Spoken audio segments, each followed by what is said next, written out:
North Carolina Central is expected to be one of the elite teams in the MEAC for yet another year, but these two questions will determine whether or not they can live up to the hype. Oh yeah, it's Locked On HBCU. Play my music.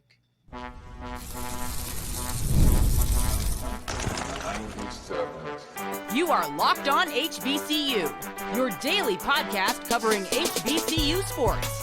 Part of the Locked On Podcast Network, your team every day.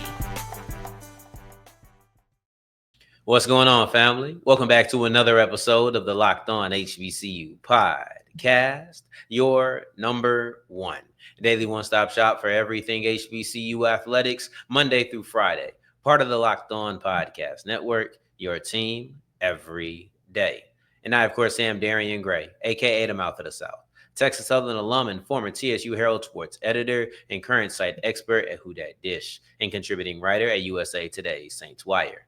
Thank you for going on this journey with me, making Locked On HBCU your first listen of the day, every day. And remember, just because the mic cuts off does not mean that the journey is over. It just means it's time to follow me on Twitter at South Exclusives, starts with an S and ends with an S. Today's episode is brought to you by Monarch Money. Take control of your finances with Monarch Money. Use the code LOCKEDONCollege at monarchmoney.com for 50% off your first year.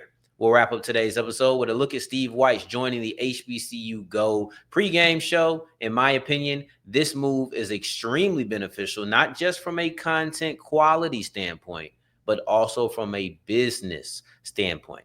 We kick off today's episode with two questions about North Carolina Central as we go into the MEAC SWAC challenge. We are narrowing our focus. Southern will be tomorrow.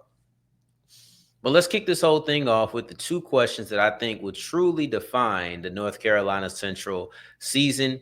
And it starts off with the skill players. What skill player is going to jump out? Now, I had Trey Oliver on the show on Friday, and we were talking about, I actually asked him about how the loss of Jamari Taylor is going to impact Walker Harris and who's going to be the engine. He was quick to tell me that offensive line was the engine. I respect that. And I actually think that that's a true statement, right? Not just something that I agree with that viewpoint. Let me say it that way. But I need one of these star players. I need one of these skill positions to pop. I need one of these guys to grow within their role. So I want to take a look at usage because Jamari Taylor is gone.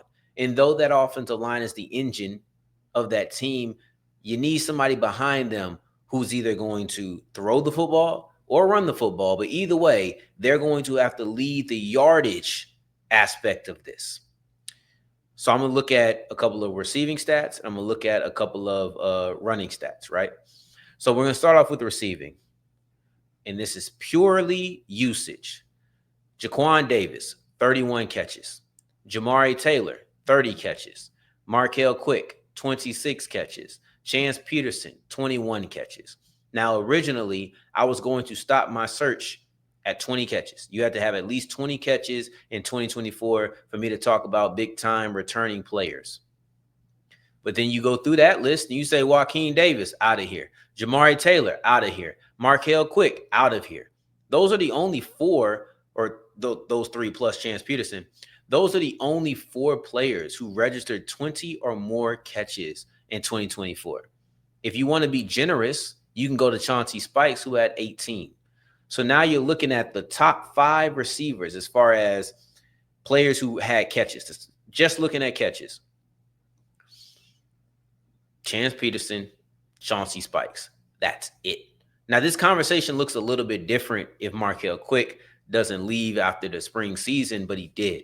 So Joaquin Davis graduated. Taylor transferred. Quick transferred. Peterson, present. Spikes, present. You're looking at these players as the only two guys who you can really say had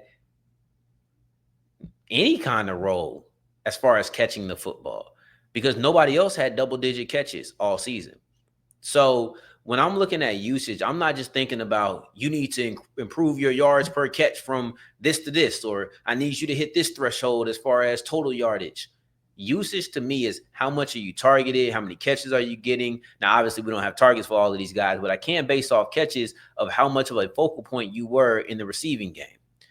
But when it comes to Jamari Taylor, obviously his main damage came as far as a runner. Jamari Taylor had 196 catches last year, rushes last year. He had 196 rushes last year. If you want to get to the yards, it's over 1,000. He had double-digit touchdowns. But most importantly, he had 196 rushes in 2024. Chris Mosley had 24.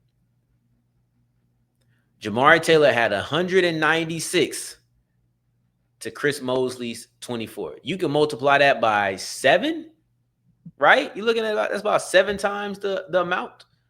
Actually, I think it's like 6.5. But anyway. Oh no, it's over 7. It's almost 8. It's over 8. Like, you just do the math. I'm terrible. Godly.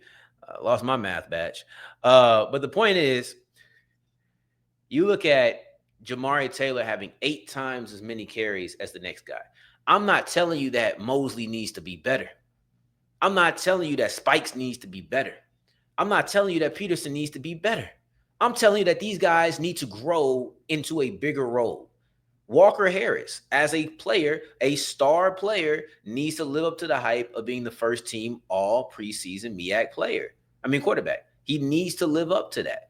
He needs to come in and be, I think, a little bit more even. I think that Harris could benefit from not only eliminating the high and lows that I felt like plagued him, but we talked to Trey Oliver, and I felt like the idea of beating himself up or trying to get too much out of every single play, these things are obstacles to his development. When I look at Walker Harris, I think he's a very talented quarterback. I just need him to put it together more consistently. I need Mosley with the more carries that he's going to get, because he's probably going to get over 150 carries. Like, you're going to see him be a guy who is toting the rock consistently. I need somebody got to come in and replace Joaquin Davis. Right? Like, you need these things. So when I'm looking at North Carolina Central, probably my biggest question, it doesn't stem from the offensive line, because I trust them. I trust them to be great. But what about the skill players? When it comes to North Carolina Central, you lost Jamari Taylor. So yes, your offensive line is intact. Yes, your offensive line is the engine of your team. But who is going to pop as far as a runner, as far as a receiver, and can Walker Harris take that next step forward that we've been looking for? I ain't gonna say this whole time, because he only started one season, but I think we were looking for him to have a really quick ramp up, and that's just not what happened for him in 2024. The other question that I have is who's going to be in those defensive trenches. Because when I started looking at the second and third level of the defense, Trey Oliver was quick. Hey, don't forget about my defensive line, right? So I want to see who's going to pop out, because I'm thinking about guys like Quantez Mansfield, who you lost. I'm looking at guys like that. But what about a player like Jaden Taylor or Thomas Johnson or Ryan Wynn, right? Or Christian Smith. I want to see what they do on that front line, because all of the hype, and I'm not saying they're talentless, all of the hype is in that second and third unit. It's for guys like Jelani, like Malcolm, like Max, right? Like you're in Vessel, Woods, or Reed, right? Like I shouldn't have just said first names, like we all friends or something. But this is what I'm looking for out of North Carolina Central. Who are your star players on offense? Can your defensive front line match the proficiency of your second and third level? That's what I'm looking for. These are the questions that I have. And if these questions could be answered in the affirmative, then I think you're going to be looking at them being an elite team yet again. Those are my questions. I want to see if they can put it all together. A known commodity at offensive line. Can they surround that with a talented group of skill players? Known commodities at linebacker and at defensive back. Can they put that together with I would say, a disruptive defensive line, not just in the run game, but also getting after the quarterback? Can they put all of that together? If they can, we good. If they can't, you may see them being one game short yet again. But let's move forward, continue talking about North Carolina Central. But does their history, not only in Atlanta, but in past classics, give them a slight edge over Southern? I think that this is something to look at. So let's talk about this as we continue with Locked On HBCU.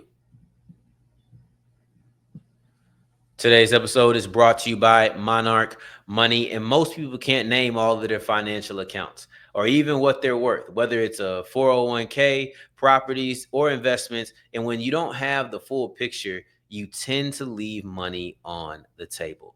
Hey, I get it.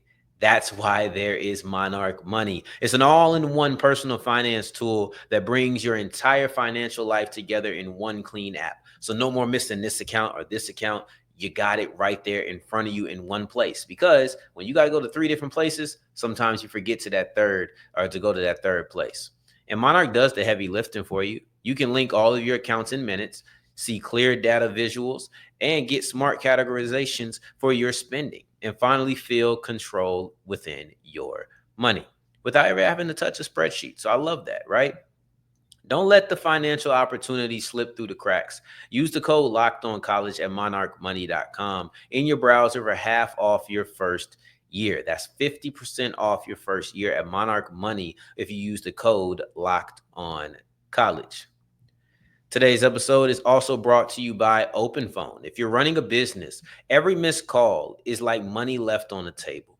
And think about the last time that you called somebody, maybe you just wanted to get some plumbing. They didn't answer. Did you sit back and say, I'm going to call them in an hour and a half? No. You went on and you looked for the next person who was dealing with plumbing.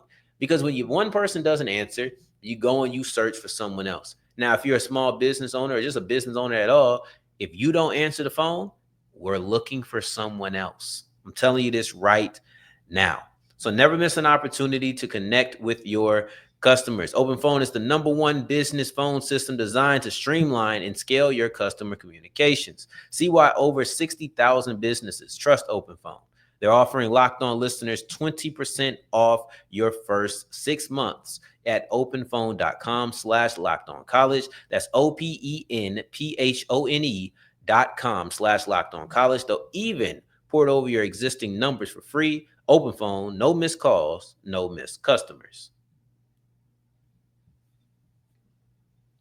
As we continue rolling on today's episode of Locked on HBCU, I appreciate you for making this your first listen of the day every day. For your second listen, make sure you're checking out Locked on NFL. Y'all know this is my sport, everydayers. This is my love. So you go ahead and check out Locked on NFL. I want to take a look at North Carolina Central and their history in Atlanta because head coach Trey Oliver talked about this, and I do wonder if this could be a tad bit of an advantage.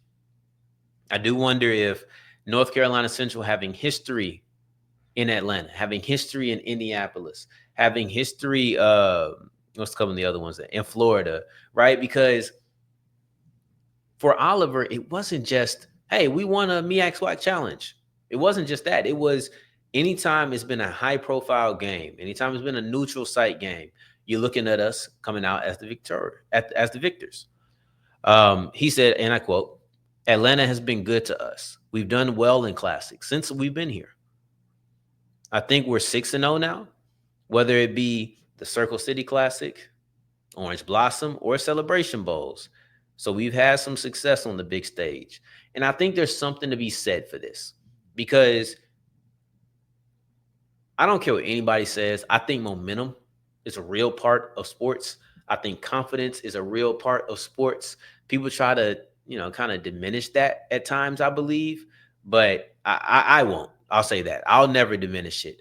And when we're talking about a team that feels like they've been exceptional, flawless in these neutral site games, Celebration Bowls, MEAC SWAC Challenge, they won one in 21 versus Alcorn. They knocked off Jackson State.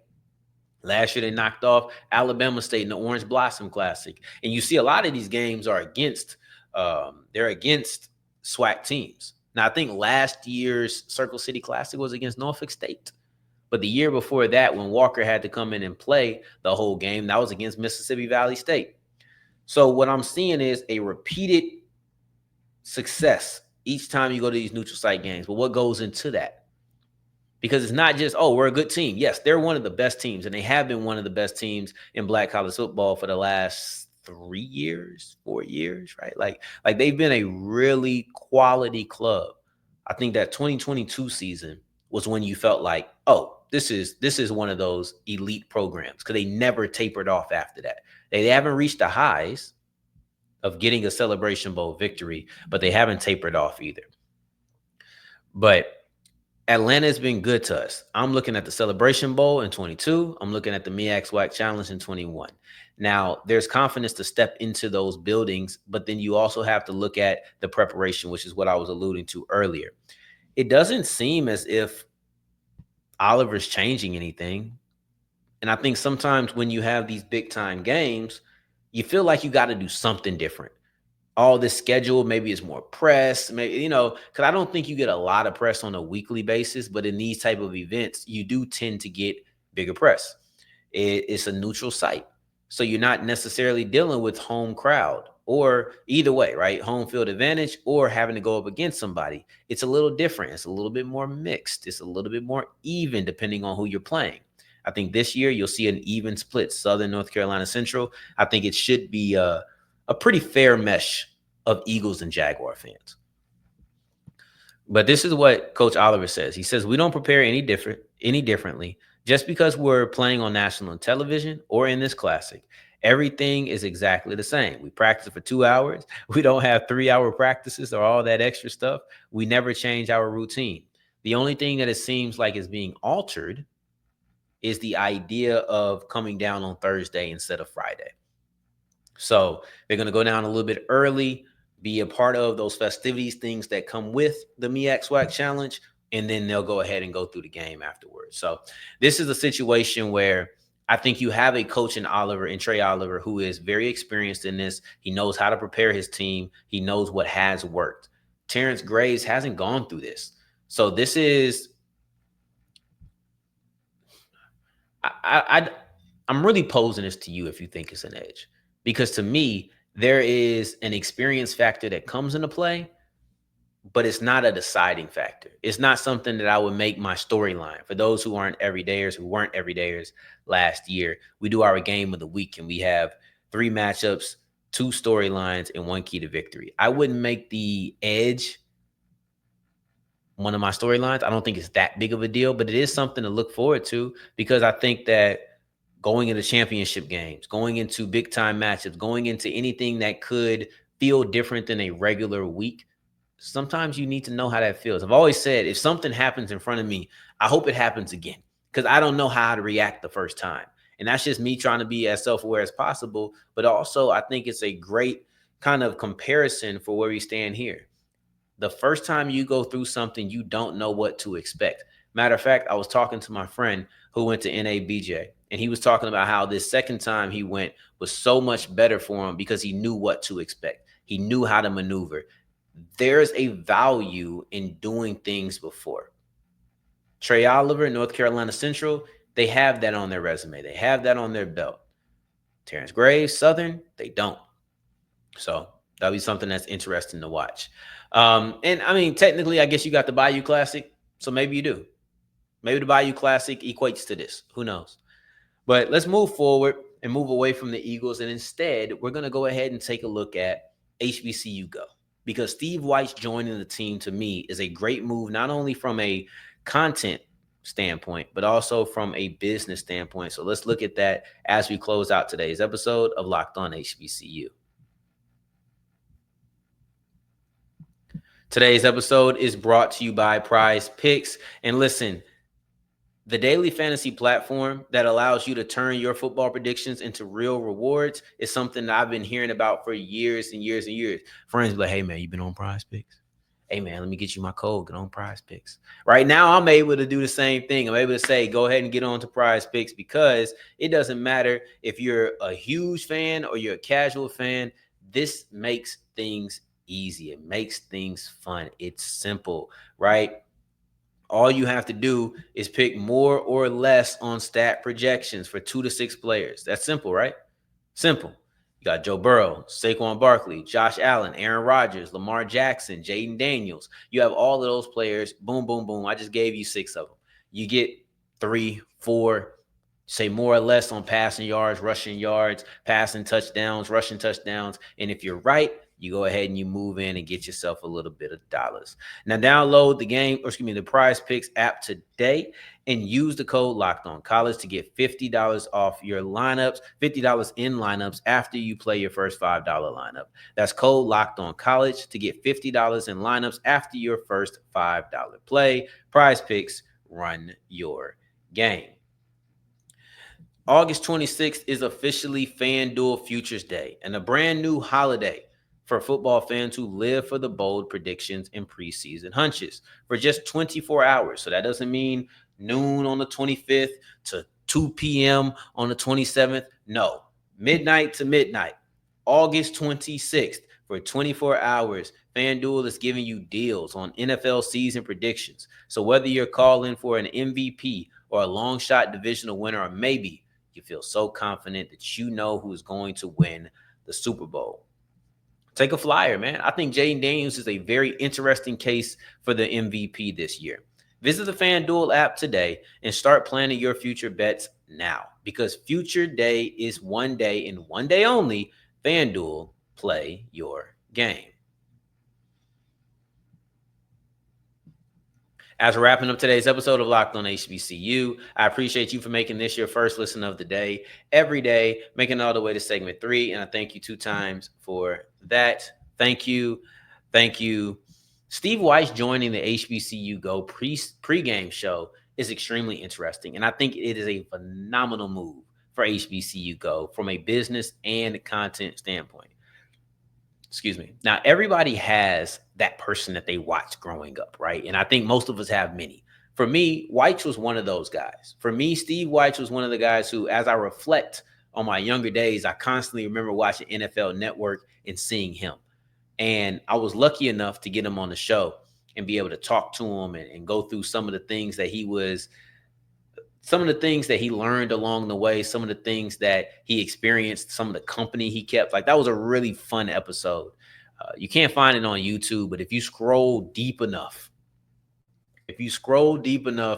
in the audio archives, it's one of the earlier episodes that we did. I think it was January 1st. I'm pretty sure it was the 1st. January 1st, 2022, I think. But we weren't on YouTube yet. I do know that. We weren't on YouTube at that point. See, it might actually be there, because I think we went on YouTube shortly after. But the point is that he was one of those guys for me. And he's done great work. I've seen him work from a reporter. Yeah, no, it's not here. It's not here.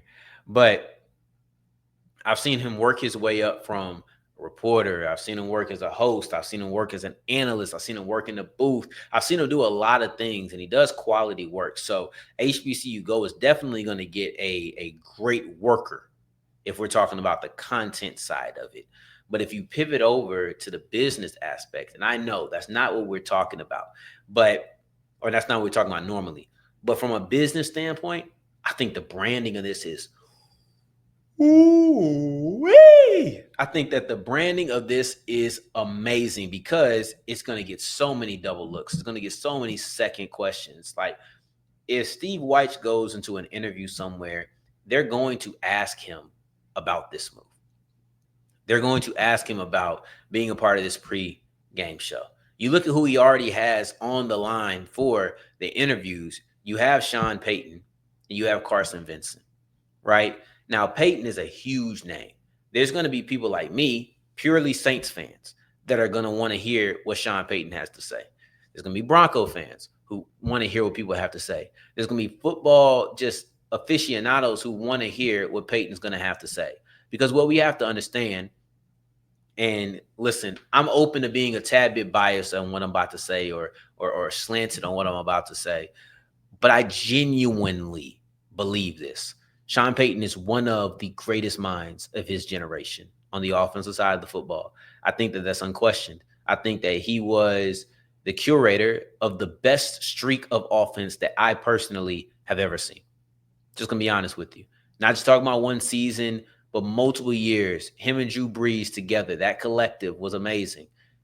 And what he's talking about on this interview on HBCU Go, mind you. This is an HBCU Go exclusive. This is not HBCU Go or HBCU Sports, HBCU Game Day, or Locked on HBCU, or HBCU Legends, or HBCU Nightly. It's so many platforms. This is not a situation where somebody is taking a quote that Sean Payton had and we're going to use it. This is an HBCU Go exclusive about how, I'm sure it's not going to be the whole thing, but how Sean Payton used some of the past concepts from Coach Archie Cooley Jr., the head coach of Mississippi Valley State when Jerry Rice was there. He used those concepts to help build his offense. And like I'm saying, this offense was one that was extremely innovative. This is one that was one of the best offenses. He in my opinion, is a future Hall of Famer. And you look at some of that being built on the back of an iconic HBCU offense. That's the tie. Because I know people are thinking, what is Sean Payton possibly going to talk about on HBCU Go? What's the point here? It's that, right? Like, I'm sure he'll talk about other stuff, but that connection is one that is going to be an exclusive. And having a guy like Steve Wyche is going to get you interviews like Sean Payton, right? It's going to have people say, hey, tell me about this pregame show that you're dealing with in interviews. It's going to have people looking at, I don't want to say giving it a legitimacy, because I think they've actually done a phenomenal job, but I think that there's people who are going to see Steve Wyche and think NFL Network and think, oh, what's going on here? How can they get that guy? Maybe even how can they afford to get that guy? So I think that this is a wonderful, wonderful acquisition from a content standpoint, because you're going to get great interviews. You're going to get a great worker. You're going to get, I don't know how much he's going to do in the booth as far as analyzing and all of those things, but he does phenomenal work. And you also get somebody who many people know has a little bit more notability or notoriety. So I think this is a win-win, honestly. So on tomorrow's episode, we'll talk about the biggest questions around the Southern Jaguars. I can't wait to get into Southern, because I definitely have a big question. Number one, who's going to be that starting quarterback? Terrence Graves won't tell us until they step on the field, but I still have a question. So in the meantime, in between time, until the next time we hear each other, family, take care, stay blessed. Peace.